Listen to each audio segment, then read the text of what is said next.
Sweeney, the third baseman, steps into the box. Ball hit to the third base side. Chapman lays it out, and Sweeney will get on. And a well-hit ball over there to the third base side as I said, Chapman laid it out to his left, not able to make the play. And Sweeney will get on. So Sweeney's at first with 2 outs. The shortstop,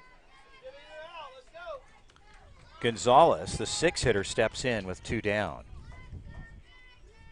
Malachi works from the stretch. The ball swung on, fouled off to the right side, out of play. I like Gonzalez at short. I mean, it's impressive to watch him move. He's got good footwork. The kid manages to get on a lot of really good defensive plays. I don't know how much you've seen of him, but again, watching him here throughout the course of the day, he's been pretty impressive in that spot. Good pitch on the outside, taking a look all the way.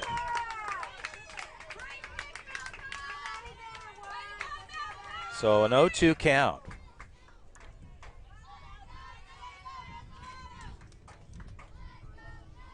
Sweeney at first.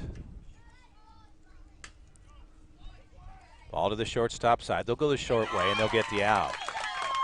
It's that middle infield work that I've seen J.R. Waddell work on. He good friends with his dad. He works day after day with the Fungo man and works hard on his defensive ability, so hats off to that. You definitely see his talents in the field rise above the occasion when these high pressure games. So he's seems very smooth out there. Definitely. You know, there's nothing choppy about his footwork, how he gets the field and the ball, how he gets himself in position and just makes clean throws. I mean, that's just. But they seem very relaxed. Right now. It all comes down to reputation and just doing it after time and time again until when it almost comes second nature to some of these kids. They make the tough plays just look routine, which is just amazing at this age, right? It's crazy. I mean, you see it, and it puts me in awe every day. But I realize at the same day, it's just great coaching. These kids, they take a competitive game and just work hard after it, and it's great. So well, I think it's really special too, because you see these kids grow through the game, and you've been around it for a long time, and you see these kids go from the 10U to 11U, distance changes, bats change, the whole dynamic of the game changes, but what you see is the evolution of the players. Yep. And to me, that's so refreshing and exciting to see these kids have this path and this journey. And a lot of these youngsters, they'll move on to high school and they'll start to develop their games and they'll play at a higher level. And it just seems, as you always hear the term, well, it's a process. Well, yeah, it truly is a process. It takes time to get there. It takes a lot of dedication, commitment. But to see the passion in the game today and the youth movement as big as it is, it's so inspiring for anybody, whether you're just getting into the game, you're at this level, or you're at a higher level. It's really special to see this happen and be part of it. Yeah, the youth game for Perfect Game is definitely growing. Absolutely. I mean, we've done really well in the high school showcase division, and now we're starting to. The past couple of years, that's fouled up. And that's Tarjak fouls out to the third base side. So. But it's gonna, it's definitely happening. We're moving pretty fast across the country. We're starting to secure a lot of fields in the California areas, we have the City Pirates here that play with us quite a bit out in that area. So it's definitely nice to start seeing Perfect Game in different areas. I know as I travel, I see Perfect Game hats everywhere, and that really excites me. It just shows the magnitude of what we're doing here, giving the kids the opportunity to grow and develop. And, I wish I had this kind of opportunity when I was 9 and 10 years old. I mean, it just amazes me what all they're able to achieve and what all, this kind of magnitude of event is awesome for kids at such a young age. Absolutely. And, what the Ford family has done to really build this sport and all the people behind the scenes, you often don't hear about those folks. As Schoolcraft comes on the inside part of the plate, Early kind of shook his head like, wait a minute, that was in tight. And the count is 1-2. But to your point, it's just, you continue to see it evolve, you continue to see it grow, and it's exciting. Perfect Game's moving around the country and continuing to be successful with their programs and the events they put on, as well as showcases and other opportunities for players. As Early rips one down the third base line. That ball's going all the way to the fence. As Early's rounding 2, he's going to come into third with a triple. They're going to run him in. De Leon's going to bring him home. The throw is a high throw in, and Early will get an in-the-park shot as everybody's chest pumping him there at home plate. What an exciting moment for Early. He smoked a ball earlier. He turned second base, and I guess the helmet was slowing him down, so he got rid of it. He got rid of that, and then De Leon down at third said, no, kid, you're going all the way here. That's pretty impressive. Exciting for him. So that puts us at 7-0. That's right, and you said 8 after 4. 8 after 4. So really they need one across, and they're going to be crowned the champions here in the 2022 10U PGI Invitational Championship. Schoolcraft looking to try to get out of this thing with one out.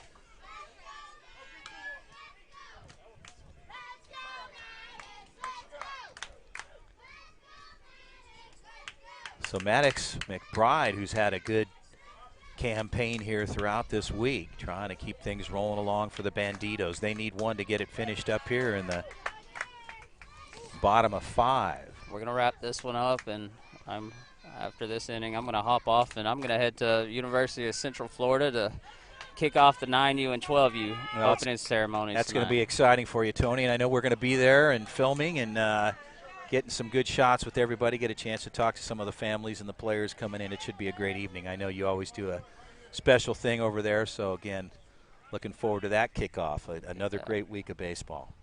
Definitely fun. I know everybody's traveling. Hopefully everybody's traveling in safe. And absolutely. All the teams that were here this week, we hope that everyone makes it home safe. We thank everybody for coming out this week. It was a great week of baseball, and we just really thank everyone for supporting Perfect Game and all the teams out there that are looking to play in this event next year. Make sure you're signing up for a Super Regional NIT in your area. We have them all across the country. Winners of those tournaments get an automatic invite to this event, so that's how you can make it here next year. Which is a great opportunity for everybody, as Schoolcraft will sit McBride there. And a good fastball gets him on the inside part of the plate with 2 outs. So City Pirates trying to get on the offensive side of the coin to see if they can gather a few runs here. Schoolcraft runs outside and misses there.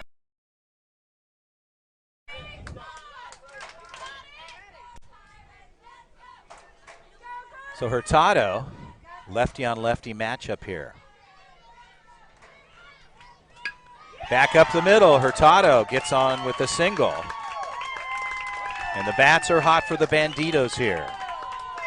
As they continue to strike, they're looking for 1 run to close it out with a run rule, as Tony mentioned, 8 after 4. They have 7 on the books. They need 1. Hurtado's at first. Stepping in, Reese Pogue. Swing and a miss there, strike 1.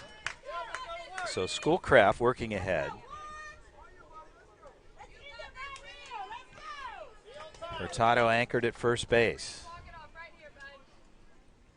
It's cooled off quite a bit. Feels good, actually.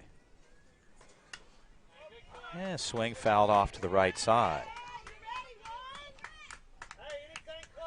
Yeah, the parents really make a difference, too. I mean, I was talking about that earlier, and I know you have multiple times. It's for what the parents do to go through traveling and all the things that are happening, and it's just really special that we have the ability to stream and put things out for family members that can't travel, and it's really kind of changing the dynamics of what's happening in youth baseball, and it's exciting for everybody. And really, for me, it's a pleasure to be working with Perfect Game for this event, and exciting to see it as a double clutch down to second. Yeah, you guys have done a great job. We really appreciate you guys coming out and putting on this production. But as you said, I mean, I know as a parent working throughout the week is, it's tiring, and then you get the weekend, and next thing you know, you're spending all day Saturday and Sunday at the ball field. So it's a lot of work and commitment. For sure. But I think that the parents that get behind it, they love their kids. We all do, the people with children, and it's exciting to be out here and to talk to some of the families. We had an opportunity when we first came in. We were talking to some family members on the younger teams and the teams that were out there. I'm not sure what happened to Schoolcraft. Something may have happened there, like perhaps maybe something's going on there. Yeah, the pitcher ran off the mound. Yeah. I don't know if maybe it was something. I don't know. It's hard to say. Maybe need a little water. Yeah, make sure I mean, he's yeah, okay. that's I mean, okay. it's definitely hot out here. It's, if you're coming in, getting ready to play for the 9U, 12U championship, definitely make sure you're hydrating. I mean, safety Absolutely. is the #1 concern out with these kids, and this turf is definitely hot. And Well, you can see the heat wave if you look out on the level out in the outfield, right? You look at the turf, it gets very warm. But I think the coach is just checking on him, making sure he's good. That's fine. Because as you said, it's really safety's paramount for these kids and making sure that they're okay. So Schoolcraft is going to change positions here. They'll bring in a new pitcher. So Gonzalez, the shortstop, will exchange positions. Sweeney will go to short. It looks like Sweeney maybe not there. Well, as Gonzalez takes a couple of tosses, Tony, I'd like to thank you. I know you got to head off to the university for the opening ceremonies for the 9s and 12s. We'll look to see you over there a little bit later on. As always, it's my pleasure. Chris Allard with Tony Harper, the director of the youth baseball, doing another great job for Perfect Game. We appreciate your time, Tony, and look forward to a great opening ceremonies and the start of next week's tournament. thank you, Chris. Thank you to your whole team for coming out and putting on this production. You guys have done a great job. Everybody tuning in, we appreciate you guys supporting Perfect Game. Feel free to reach out to me if you guys have any questions about any tournaments, and we'd love to have some new faces out here next year for the 2023 Perfect Game Invitational. So thank you so much, Chris. My pleasure, Tony. Buddy. We'll see you around, sir. Take Sounds care. good. Thank you. Thank you.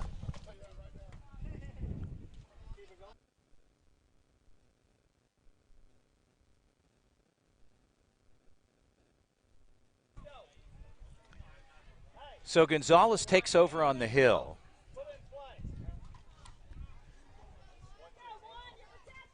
And Reese Pogue steps in.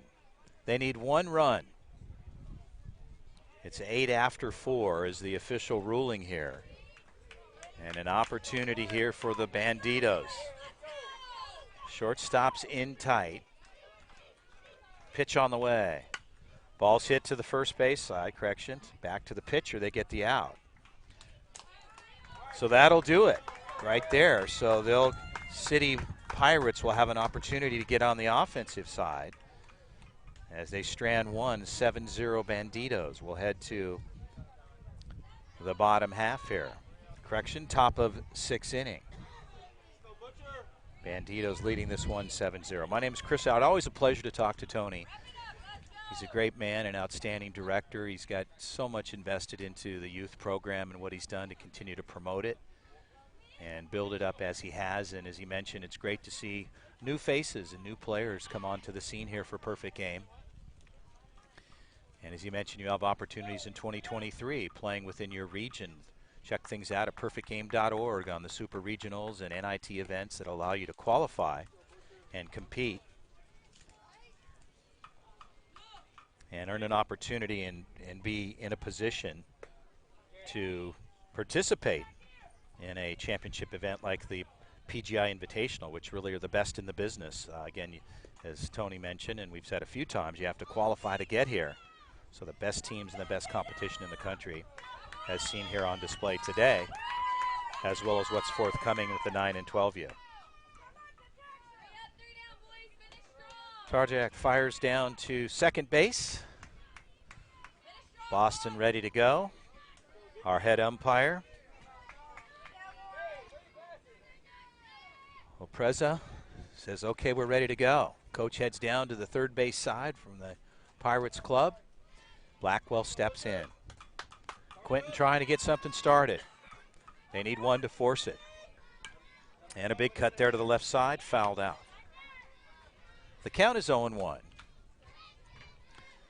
Malachi Bullock continuing to pitch efficiently for the Banditos. As Blackwell steps back in. Sunshine, skies have opened up. And a breaking ball. Good looking movement there, and Malachi gets the strike call.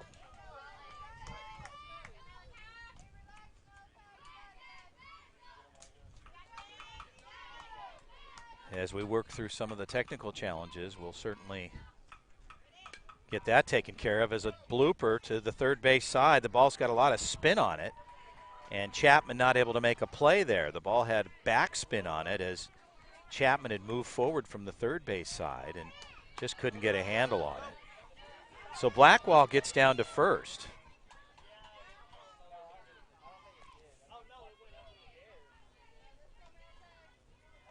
Gianni Donate steps in and looks at a strike. So Bullock dials one in and gets ahead in the count at 0-1. Gianni steps back in. Blackwell at first. Early is ranged up.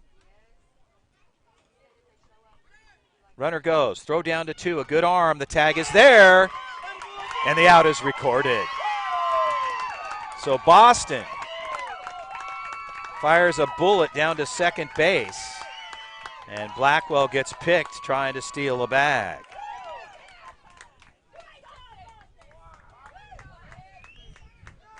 So what an arm. And a great defensive play there. They pick up the first out here in the 6th.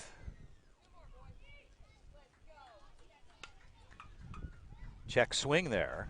Pulled foul out of play.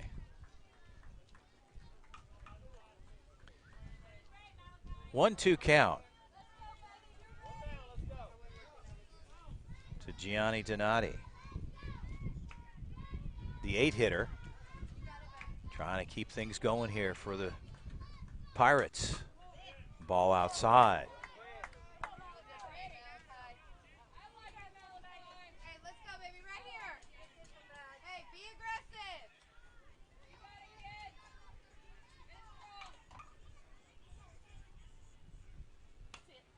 And a ball pulled foul to the third base side. Foul out of play. Looking down the line there, seeing a couple of moms look like they're way down there behind the fence area, jumping around, filming, which is great to see families out here taking shots of their kids, putting those great memories in the bank. Malachi ready to go.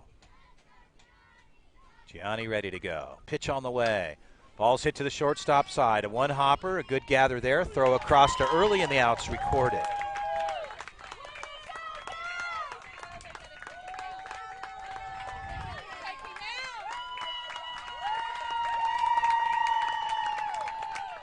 So De Leon walks out, proud of his young player, as Malachi Bullock will walk off the hill and did a fine job for the Banditos.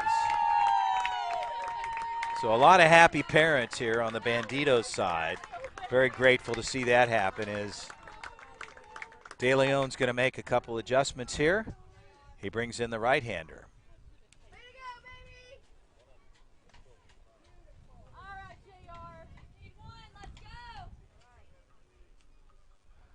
So J.R. Waddell takes things over here for Malik Bullock, who pitched a fine job, did an excellent job handling his work. As Waddell steps in and takes a couple of warm-up tosses, we'll be right back.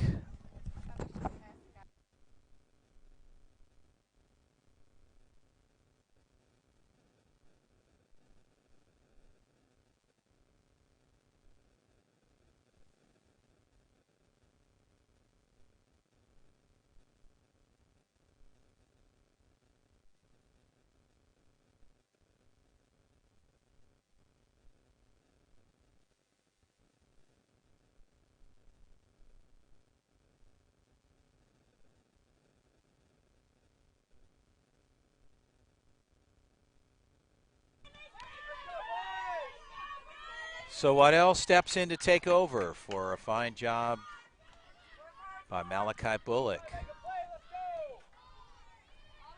Kalini Smith steps in, the left-hander. High fastball up in the zone. The count is 1-0.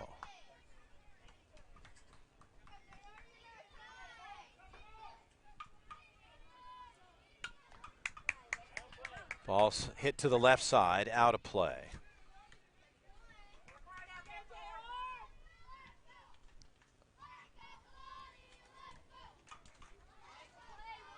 Oh, and 1 the count. Ball's low in the zone. The count goes to 1-1.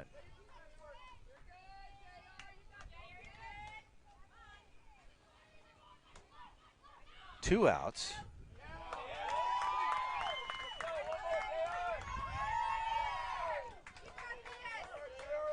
So down to the final strike.